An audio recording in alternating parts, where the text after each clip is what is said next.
El libro del aprendiz masón, los 33 temas del aprendiz masón y estatutos de la orden.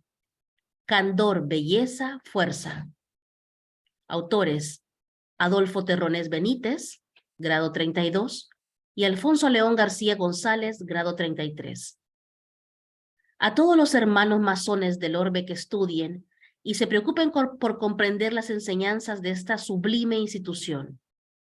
A los profanos que lleguen a tropezar con este libro, se convencerán de su error por el desconocimiento de esta institución tan vilipendiada por la ignorancia y la mala fe. Alfonso León García González.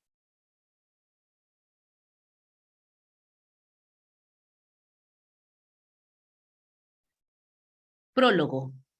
Los 33 temas del aprendiz masón, complementados con los estatutos generales de la orden, constituyen este primer volumen que Alfonso León García y Adolfo Terronés Benítez ofrecen para aquellos que deseen conocer la institución masónica. La obra es fundamental para los aprendices, a quienes mostrará mediante sus breves opúsculos, debidamente escalonados, apasionantes y profundos temas de meditación, más que lecciones de estudio. Bien puede decirse a los que acaban de llegar al templo que este libro puede servirles de puerto de salida al iniciar su viaje por la organización más antigua que se conserva en el orden y la más perfecta. Con todo, cabe señalar a los curiosos o interesados en conocer de la masonería que la obra no es ningún escrito lleno de misterio, ni que implique especiales circunstancias para su lectura. Es, ante todo, una obra de divulgación, que claro está, dará el mayor servicio al mejor preparado, y este lo es el que fue recibido y proclamado ante el Ara. Hay una cuestión cuya respuesta es la buscan los que de lejos o husmeando solamente quieren tener. Y es sobre el objetivo y papel de la masonería. Al respecto solo haré unas reflexiones. ¿La masonería es acaso una religión? Sus trabajos todos se desarrollan siempre en la gloria del gran arquitecto del universo. ¿Es una institución política? La historia de las naciones parece corroborar esto. ¿Acaso es una sociedad cultural? La diversidad de los temas que suelen tratarse y la profundidad de las enseñanzas de la orden pueden hacerla parecer como tal. Se trata de una mutualidad y nuestro objeto es ver por nuestros hermanos. O, si no lo consideran una utopía, los que conocen, digan si no han visto en cada uno de los símbolos de la orden y en cada una de sus ceremonias toda la secuela de las fraternidades iniciáticas. La respuesta es precisa aún. Debe corresponder a cada uno, pues una de las perfecciones de la institución consiste precisamente en dar a cada quien según su propia tasa. Por lo cual, lo importante de entender es que la institución tiene una finalidad y su comprensión corresponde a cada quien, siendo en esto que la presente obra, específicamente en el primer grado, constituye un valioso auxiliar. Este es el secreto de la masonería, tan celosamente guardado y por su propia naturaleza incomunicable, pues depende exclusivamente del estudioso mismo, quien en saberlo debe impeler su esfuerzo tanto del intelecto como del sentimiento. Por lo tanto, conviene recordar la fórmula que encierra el siguiente relato. A un anciano sabio se acercó un joven y le pidió que le enseñase el camino para hacerse sabio.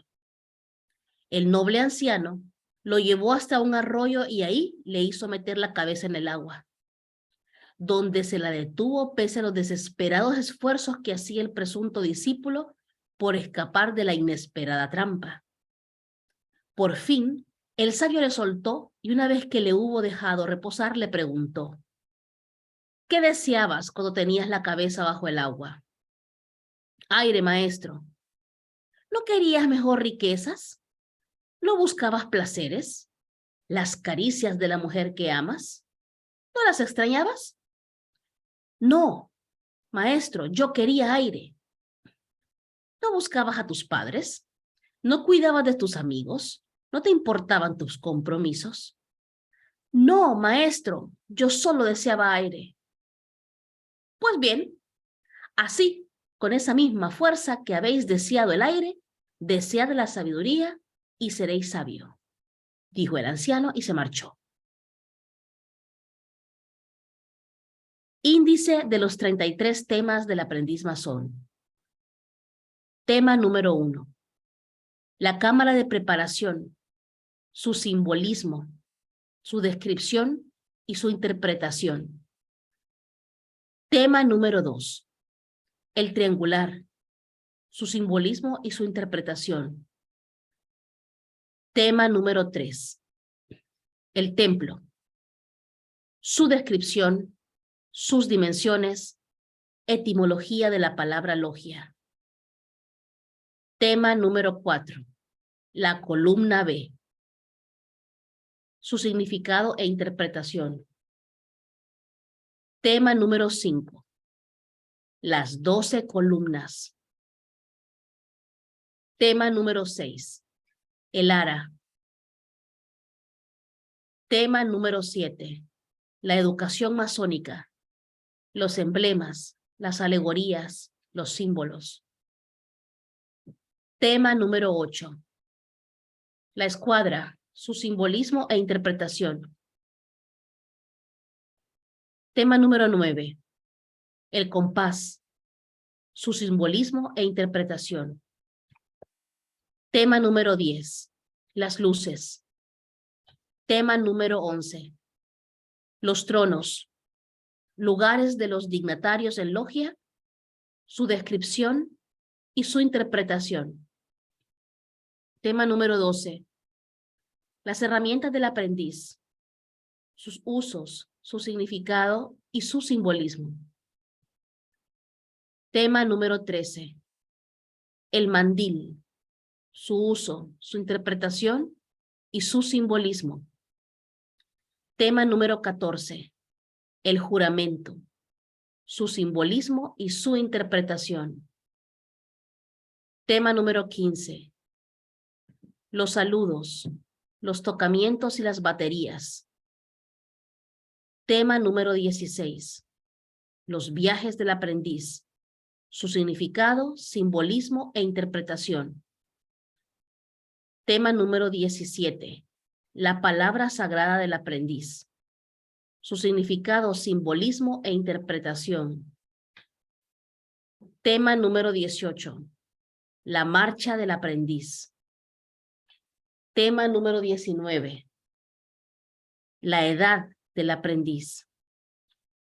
Tema número 20. Los toques. Significado, simbolismo e interpretación. Tema número 21. El masón ante la divinidad. Tema número 22. El masón ante la sociedad. Tema número 23. El masón ante sí mismo. Tema número 24. ¿Qué es la masonería? Principios y fines. Tema número 25. ¿Qué es el masón? Tema número 26. Conceptos del vicio. Tema número 27. Conceptos de la virtud. Tema número 28. Conceptos de la moral. Tema número 29. El número 3. Su significado en las ciencias, en la naturaleza, en las religiones y en la masonería. Tema número 30. Los templos iniciáticos de la antigüedad y las actuales pruebas para la iniciación. Tema número 31. Los 3 puntos. Su significado, su simbolismo y su interpretación. Tema número 32. Objeto del grado de aprendiz. Su significado, simbolismo e interpretación. Tema número 33. la Biblia, su historia, razón de su uso en la logia. Instrucción teórica del aprendiz masón. Desarrollo de los 33 temas para el examen del aumento de salario. Condiciones.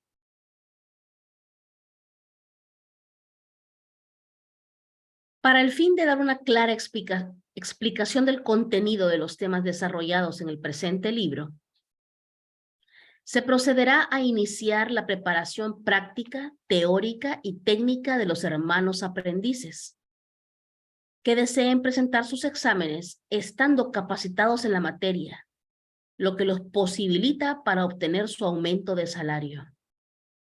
A continuación, se abre un concurso de exámenes, que lleva como principal punto de mira el de estimular a nuestros hermanos del primer grado, aquellos que tengan deseos de progresar en su carrera masónica, aprendan y compitan bajo una lid caballeresca y fraternal con los demás aprendices, circunstancia que también les permite hacerse acreedores a las prerrogativas, a las recompensas y a las distinciones que ameriten su perseverancia en el estudio y en sus descubrimientos, por medio de los cuales logran demostrar su aprovechamiento y su anhelo al saber. Desde luego, se considera como un acto potestativo de las logias el conceder las prerrogativas, las recompensas y las distinciones a quienes se hagan acreedores a ellas, tomando en consideración la corrección de sus respuestas o su competencia en el conocimiento de las materias de estudio que contiene el primer grado. Puesto que debemos tener presente la noble finalidad que se persigue al establecer este sistema de enseñanzas dentro de los concursos masónicos. Forma en que deben verificarse los exámenes. Los exámenes para el aumento de salario tendrán verificativo. Durante la fecha o fechas que fije la logia respectiva, sea en tenida especial, ordinaria o de instrucción. Tienen derecho a participar o de inscribirse en el concurso de exámenes los hermanos aprendices miembros activos del cuadro y los que no siéndolo tengan la autorización respectiva del taller a que pertenezcan. Para el efecto, la logia designará a un grupo de 3 maestros masones para que integren el jurado calificador, que debe examinar a los aprendices concursantes. Enseguida, el maestro de ceremonias depositará dentro de la caja de escrutinios las fichas con los nombres de los temas desarrollados, desde el 1 al 33, y procediendo a colocar sobre la mesa del trono del venerable maestro la citada caja. Los candidatos pasarán a extraer las 3 fichas que corresponden a cada uno, dando cuenta con los números y los títulos, que ostentan cada una como tema de examen. Una vez concluido el sorteo, se dará principio al acto, comenzando por los hermanos que hayan obtenido la ficha menor en el orden ascendente. Las calificaciones se otorgarán por medio de por medio de puntos buenos, en la siguiente forma: 1, 2, 3, 4 y 5, en la inteligencia de que el número 5 equivale al excelente, 4 equivale a perfectamente bien, 3 equivale a muy bien, 2 equivale a mediano y la fracción de 1 reprobado. El interrogatorio se verificará en forma rigurosa y de conformidad con el contenido del tema motivo del examen, pero los sinodales deben procurar no excederse en sus preguntas por más del término de 10 minutos para cada materia. Una vez terminado el examen, el jurado calificador anotará los nombres de todos los concursantes, concediéndoles a cada uno los puntos buenos. Puntos buenos que crea justo otorgarles, mismos que pasarán desde luego a poder del venerable maestro. El primer dignatario de la logia hará el cómputo de las calificaciones en conjunto para cada quien de los postulantes, reduciéndolos al promedio, que será la tercera parte del total obtenido, es decir, si un candidato es calificado por un sinodal con 4 puntos buenos, por otro con 3 y por el último con dos mismos que sumen 9, resulta que su tercera parte serían 3 puntos buenos, calificación que equivale a muy bien. El venerable maestro dará lectura inmediatamente al cómputo de las calificaciones obtenidas. Al terminar los exámenes, con el fin de que los hermanos presentes y los aspirantes se den cuenta exacta del resultado definitivo del concurso de exámenes y puedan apreciar su verdadero aprovechamiento. En el caso de que los examinados no pertenezcan al cuadro lógico del taller que convocó al concurso, se participará el resultado del examen a la logia que pertenezcan los concursantes para sus efectos.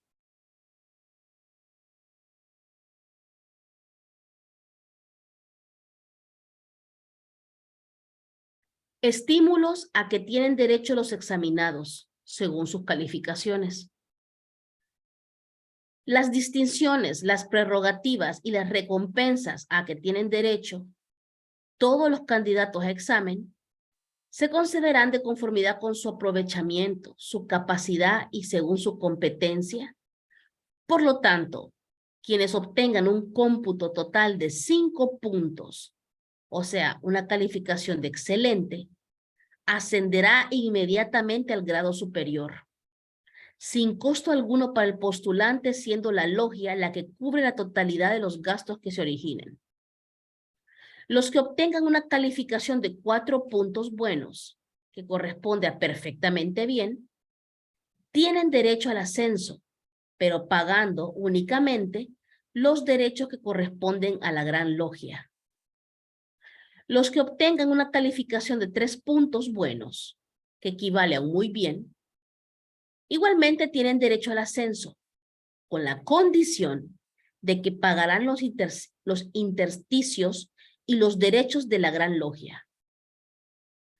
Los que obtengan la calificación de 2 puntos buenos, que corresponde a bien, tienen derecho también al ascenso, pero siempre que paguen los intersticios, los derechos de la gran logia y el 50% de la cuota que corresponde al taller que otorga la prerrogativa. Los que obtengan la calificación de 1 punto bueno, o sea, mediano, igualmente tienen derecho al ascenso, pero con la obligación de cubrir en su totalidad los gastos, derechos y cuotas correspondientes a su aumento de salario ante la gran logia y al taller que le otorga tal distinción, eximiéndole únicamente del pago del diploma respectivo. Por lo que respecta a quienes obtengan la calificación de fracción de 1, quedarán reprobados y por lo mismo no se les podrá conceder ascenso alguno hasta que sustenten nuevo examen y obtengan mejor cómputo de puntos buenos. Este sistema de concurso de exámenes fue idea de la respetable logia simbólica Fénix 13, al oriente de México DF, y puesta en vigor en muchos de los talleres dependientes de la Gran Logia Valle de México. Los temas, su desarrollo, los dibujos y las ilustraciones que contiene este libro es trabajo ejecutado por el ilustre maestro Adolfo Terrones Benítez, grado 32. Está escrito en un lenguaje corriente y precisamente al alcance de todas las mentalidades. Cuestionario de temas, motivo de los exámenes. Son respectivamente los 33 temas indicados en el índice. Adolfo Terrones Benítez, maestro masón.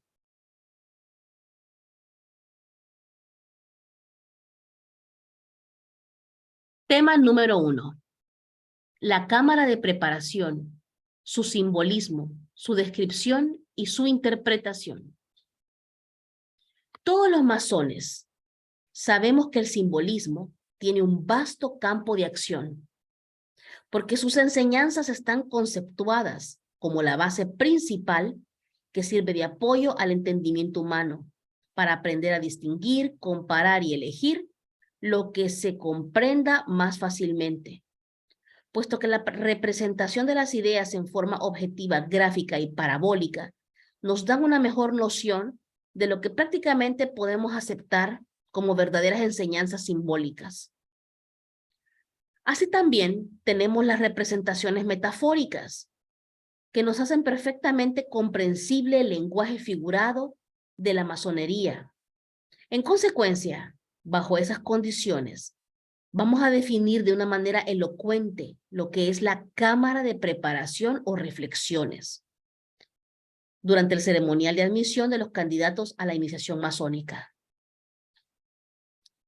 Desde luego, la palabra cámara deriva del lenguaje grecolatino cámara y cámara, respectivamente. En lo material es una bóveda, sala o salón dedicado a determinadas actividades.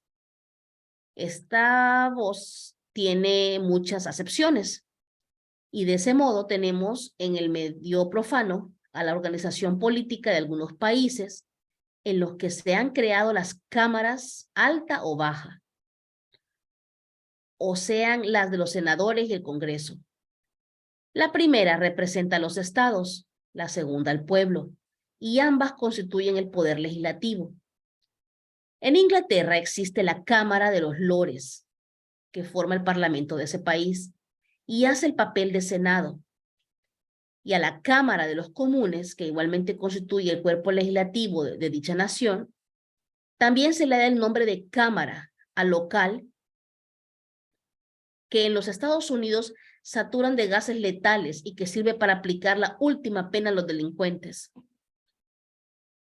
Además, en lo objetivo, tenemos a la cámara fotográfica, que se emplea para imprimir las imágenes en las películas, a la cámara para neumáticos de los automóviles, a la cámara del ojo, o sea, la cavidad que en ese órgano se aloja el humor vítreo, a la cámara bucal, que es el espacio comprendido entre la bóveda palatina y la lengua, etc. Además, existen sus palabras compuestas como recámara, que se refiere al local que sirve de dormitorio en una casa, al sitio en que se aloja la carga o el cartucho en las armas de fuego, así como al vocablo camarote, nombre que reciben los compartimientos destinados a los pasajeros en las embarcaciones, etc.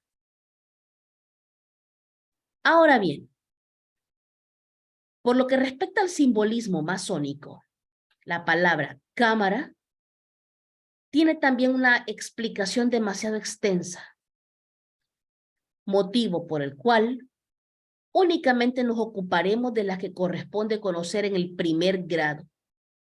Y desde luego tenemos la cámara de preparación, llamada al mismo tiempo de reflexiones, ya que por circunstancias especiales constituye al primer escalón del ceremonial de las pruebas y de las enseñanzas masónicas.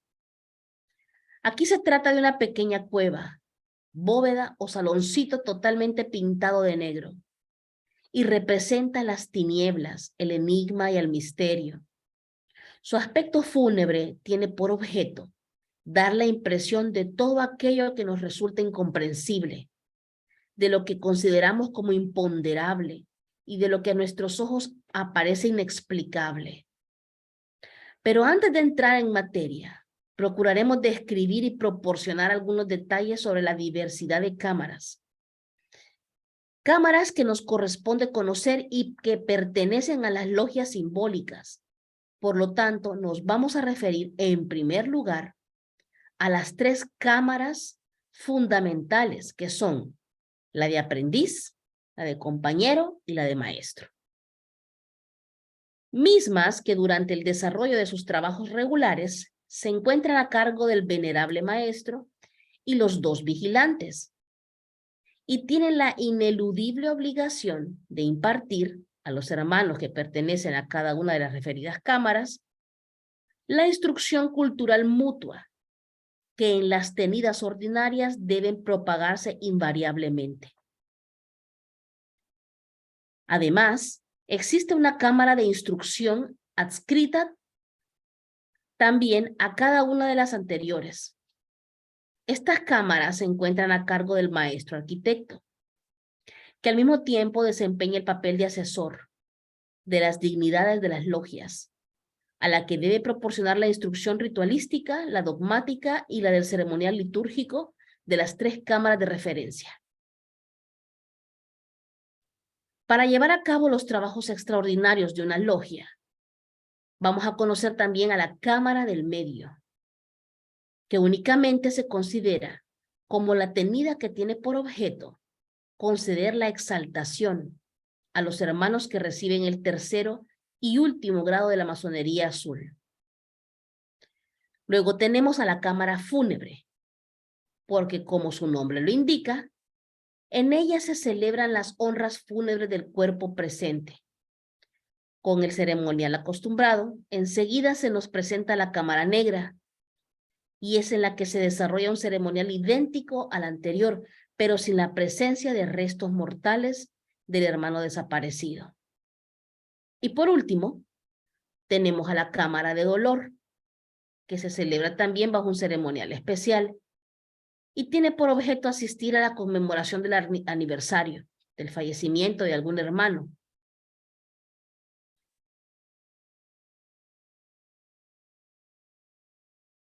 Todos estos antecedentes deben tomarlos muy en cuenta nuestros queridos hermanos aprendices, porque a esas 3 cámaras tienen entrada libre, puesto que en ellas se congregan invariablemente todos los masones, cualquiera que sea el grado que ostenten.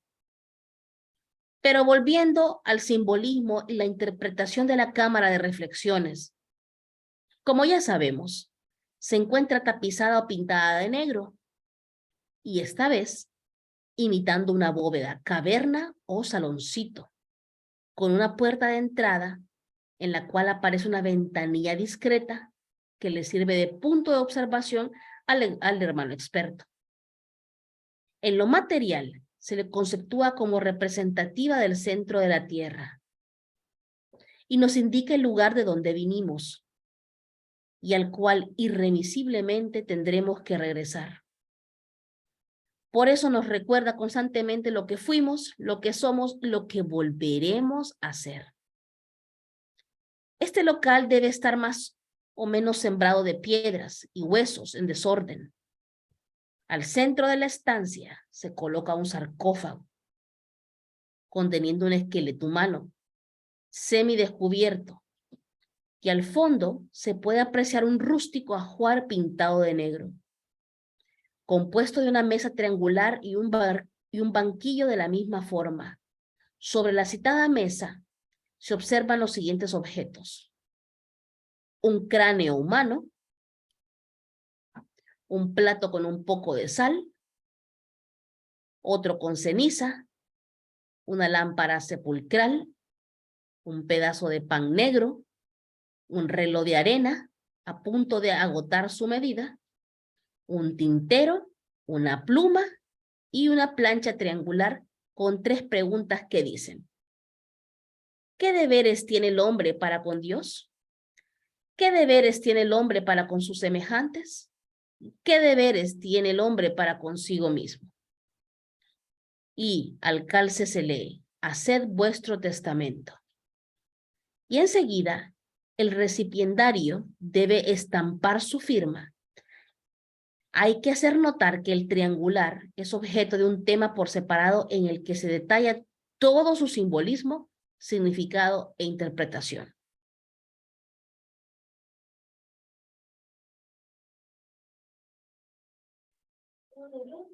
Sobre las paredes de la cámara de preparación se pueden apreciar escritas con letras blancas las siguientes inscripciones: la conciencia es el espejo del alma, es tu juez inflexible. Por eso el crimen jamás queda sin castigo. Si sientes miedo o tiemblas ante la verdad, abandona este recinto. Si eres débil y no tienes voluntad propia, retírate. Aún hay tiempo. Para proceder a la preparación del candidato, el hermano experto le da entrada a la cámara de reflexiones. Con los ojos vendados, lo conduce hasta el banquillo que se encuentra junto a la mesa triangular, le da asiento, lo despoja de la venda y le advierte que procure estudiar e interpretar el significado de todo cuanto le rodee, para que esté en aptitud de contestar las preguntas que se le hacen en la plancha triangular y para que pueda hacer correctamente su testamento, firmado al calce. Y que una vez terminada su misión, dé 3 palmadas para indicar que se encuentra listo para continuar su peregrinación. Este acto tiene por objeto probar el estado de ánimo, el carácter y el temple del graduante, bajo el influjo de las impresiones morales y espirituales que pueda abrigar en su mente con la presencia de los despojos humanos, los objetos que se encuentran bajo la mesa, sobre la mesa y las inscripciones que se observan dentro de la referida cámara. Por esa razón, el postulante debe meditar con calma y serenidad, tomándose el tiempo que sea necesario para darse una idea del significado e interpretación material, moral y espiritual de todo cuanto tiene a la vista, para el fin de estar en condiciones de contestar correctamente a las 3 preguntas y formular su testamento, haciendo constar así la última de su voluntad. En esa condición, el recipiendario considera y también se convence de que el hombre vulgar, ignorante e inexperto simbólicamente debe morir dentro de la cámara de preparación, para luego renacer a la realidad que nos proporciona las virtudes y surgir regenerado y purificado a disfrutar de su nueva vida. Lo que nos indica claramente en que tales circunstancias pasa de las tinieblas a la ignorancia, al mundo de la ciencia y de la verdad. Por tal motivo, este acto representa la depuración material, moral y espiritual del candidato, por medio del elemento tierra y bajo la impresión del factor muerte, antecedentes que tienden a descubrir la verdadera identidad del carácter humano. El ceremonial está tomado de los procedimientos que se usaban en las antiguas iniciaciones en los misterios egipcios. Época en que se abandonaba el postulante solo entre la semioscuridad entre las catacumbas, en las que abundan las momias y demás despojos fúnebres, con el fin de que reflexionara sobre el trascendental paso que iba a dar, y de no resultar victorioso, perdía la libertad por el resto de su vida, para evitar que fuera a divulgar al mundo profano los secretos que ya no le pertenecían. En la actualidad, las pruebas a que se someten los candidatos son simbólicas, similares a las de aquellos tiempos, solamente que ahora, si el postulante no llega al final de la ceremonia a causa del arrepentimiento, por debilidad, por temor o por cualquier otro motivo, desde luego se le rechaza y únicamente se le reprocha su poco espíritu de lucha y su falta absoluta de valor y de voluntad, en cuyo caso se le devuelve nuevamente al ambiente profano. Sin embargo, todo recipiendario que logre comprender el verdadero valor de las enseñanzas simbólicas que le proporciona la cámara de preparación o de reflexiones, se dará cuenta exacta de que se encuentra pintada de negro porque es el símbolo de la ignorancia, del misterio y de lo desconocido, que se ven piedras y huesos humanos regados en el desorden por todas partes porque representan el caos, la desolación y la ruina, que al centro del recinto se observa un sarcófago conteniendo un esqueleto humano, porque indica que en esa forma se destruye el hombre, cuando le falta una mano que le tienda los sagrados lazos, que le conduzcan por las sendas del verdadero destino, librándolo así de la barbarie, y que las leyendas que aparecen sobre los muros le indican cuáles deben ser sus dotes de energía, valor y fuerza, para lograr despejar por sí solo su camino y lograr fácilmente triunfar en la vida, a pesar de los enigmas, problemas y obstáculos que se le presenten. A ese respecto, tenemos la convicción de que muchos postulantes y aún algunos iniciados en los misterios de la masonería están en la creencia de que la cámara de preparación tiene por principal finalidad infundirles terror a los graduantes para poder intimidarlos y hacer de su voluntad lo que mejor les convenga. Pero en realidad es absolutamente todo lo contrario, puesto que en repetidas ocasiones se ha explicado que únicamente se trata de colocarlo dentro de un medio de incertidumbres, de indecisiones y de dudas, porque solo de esa manera puede concentrar su pensamiento, aplicar su talento y ejercitar su inteligencia para descubrir su verdadera misión dentro de la cámara de reflexiones. También por ese motivo es preciso que en dicho recinto no exista cosa alguna que pueda interpretarse en forma ridícula, porque en verdad lo que se desea es provocar en el recipiendario una impresión incierta sobre la realidad de lo desconocido, misterioso y espiritual, con el objeto de producir en su ánimo la meditación o la reflexión correcta y justa, que pueda proporcionarle la idea de lo que significan tantos y tan variados objetos que le rodean. Y en esa forma se encuentre en condición de responder a las 3 preguntas que se le hacen en la plancha triangular, así como que haga lo mejor que le convenga respecto a su testamento.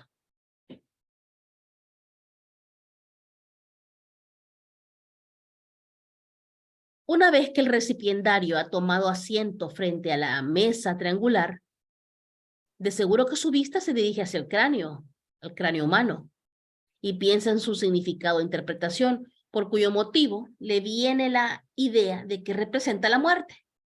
Y efectivamente, de esa manera, comprende que solo la muerte puede convertir a los hombres en cosas enteramente iguales. Enseguida pasa su mirada por el plato, que contiene un poco de sal, y piensa que simboliza el fruto del esfuerzo humano, y que por lo mismo el que no trabaja no puede ser útil a la sociedad. En consecuencia, tampoco es digno de ser admitido en su seno. Luego lleva su vida al plato que guarda la ceniza y se imagina que es el germen que contiene todas las sustancias que produce la naturaleza, pero igualadas mediante la acción del fuego, lo que viene a demostrar que debe incrementarse la producción que nos brinda por nuestra madre tierra, porque es lo que nos da vida, vigor y fuerza. Enseguida dirige su mirada hacia la lámpara sepulcral y se da cuenta de que representa la vida, pero al mismo tiempo se fija en que es una vida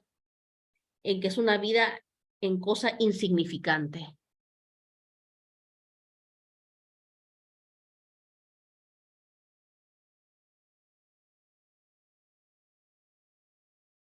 Para penetrar en el misterio, en lo desconocido y en lo abstracto, por lo mismo, eso indica que el esfuerzo humano únicamente individual nunca podrá resolver por sí solo los problemas de la vida y del hombre. Por eso el individuo debe unirse siempre en estrecha y franca hermandad, y a continuación dirige su mirada hacia el vaso con agua, y le viene a su mente la idea que representa la esencia, es decir, que su acción fecundante y vivificante sobre todas las cosas orgánicas e inorgánicas es manifiesta, porque les proporciona los gérmenes para formarse, producirse, transformarse y reproducirse. Después fija su vista en el pedazo de pan negro y se imagina que es el alimento más sustancial que necesita el cuerpo para conservar su vitalidad y mantenerse fuerte y sano. Lo que también le da a entender que ese sustento debe repartirse equitativamente y en proporciones razonables para que jamás carezcan de él nuestros semejantes. Enseguida dirige su mirada hacia el reloj tiempo. Y efectivamente es el tiempo el mejor amigo, por eso no hay que hacer mal uso de él. No hay que desperdiciarlo, ni mucho menos perderlo en lo absoluto. Porque es precisamente el tiempo el único factor consejero del hombre, porque le proporciona la práctica, la pericia y la experiencia para todas sus actividades, por complicadas o insignificantes que sean. Y es también que por eso jamás debemos olvidar que el tiempo perdido nunca se recupera. Por último, el postulante observa la plancha triangular y ve que ha llegado el momento culminante para terminar su cometido dentro de la cámara de preparación. Y desde luego, toma la pluma, la introduce en el tintero y se dispone a dar la respuesta a cada una de las 3 preguntas en forma categórica y bien clara. Por ejemplo, ¿qué deberes tiene el hombre para con Dios? Y ahora le resulta muy sencillo contestar: conocerlo, amarlo y respetarlo. Enseguida, ¿qué deberes tiene el hombre para con sus semejantes? Y con facilidad responde: conocerlos, amarlos y respetarlos. Y por último, ¿qué deberes tiene el hombre para consigo mismo? Y es la cosa más natural del mundo: conocerse, amarse y respetarse. En consecuencia, no hay más que reconocer que los deberes del hombre para con el Ser Supremo son exactamente los mismos que tiene la ineludible obligación de cumplir para con la humanidad entera. Por lo tanto, confirmamos plenamente que esa trilogía constituye la base en que se apoya firmemente la ética social, en todos sus órdenes y acepciones, puesto que quien no se conoce a sí mismo, jamás podrá conocer a sus semejantes y mucho menos al gran arquitecto del universo. En igualdad de circunstancias, se nos presenta el hecho de quien no se tiene estimación, nunca podrá demostrarla a sus semejantes ni tampoco a la divinidad. Y por último, quien no se respeta a sí mismo, no podrá jamás respetar a los que le rodean y por lo consiguiente tampoco respetar al Ser Supremo.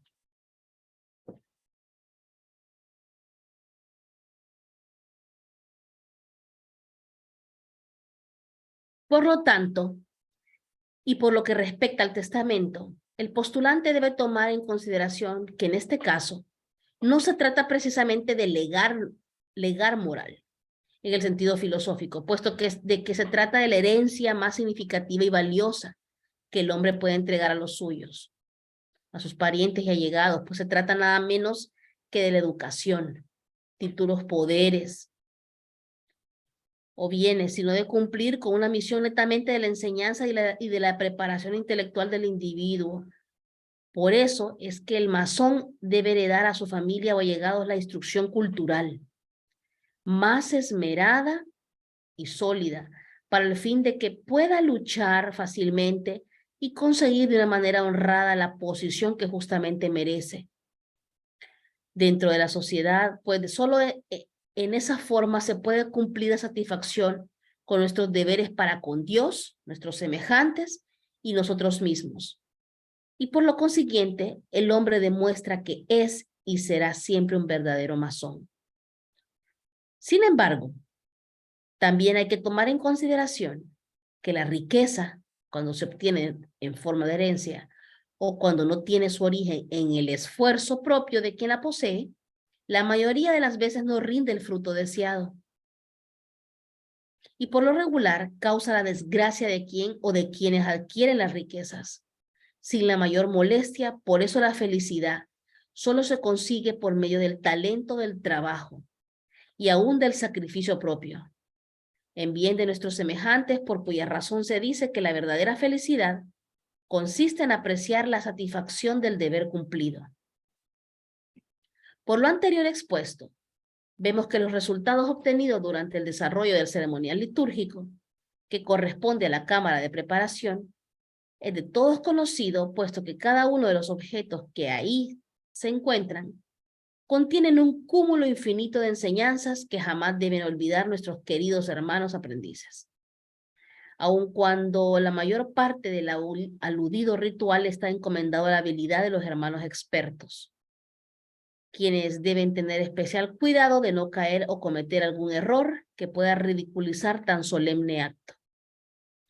Para tal efecto, hay que recordarle al querido hermano experto en turno que al dar entrada y colocar en su sitio dentro de la cámara de reflexiones al postulante, con todo cuidado y de manera clara y precisa, debe hacerle las recomendaciones de rigor y quitarle la venda para luego retirarse con sigilo, cerrando la puerta de entrada al recinto, sin olvidar que desde la ventanilla secreta debe observar y estudiar minuciosamente los movimientos, la actitud y la disposición del recipiendario, con el fin de formarse una idea o el concepto particular que tenga sobre la conducta del graduante y poderlo atender inmediatamente que dé la señal de las 3 palmadas que indican que su misión ahí ha terminado. Finalmente, no solo nos resta explicar que la cámara de reparación o reflexiones es emblemática de los misterios que encierra lo desconocido, de los secretos que contiene el mundo espiritual y de la esencia que nos oculta lo infinito. Consecuentemente, quiero decir que ahí encontramos a la fuente de las ciencias ocultas y al origen del espiritualismo masónico, por cuyo motivo nos proporciona el más amplio campo de acción para ampliar nuestras investigaciones y para ejercitar nuestras actividades científicas, con lo que prácticamente fomentamos nuestros estudios filosóficos, porque todo eso son cualidades que deben poseer la totalidad de los iniciados, si es que se consideran capaces de cumplir con sus deberes para con Dios, para con sus semejantes y para consigo mismo.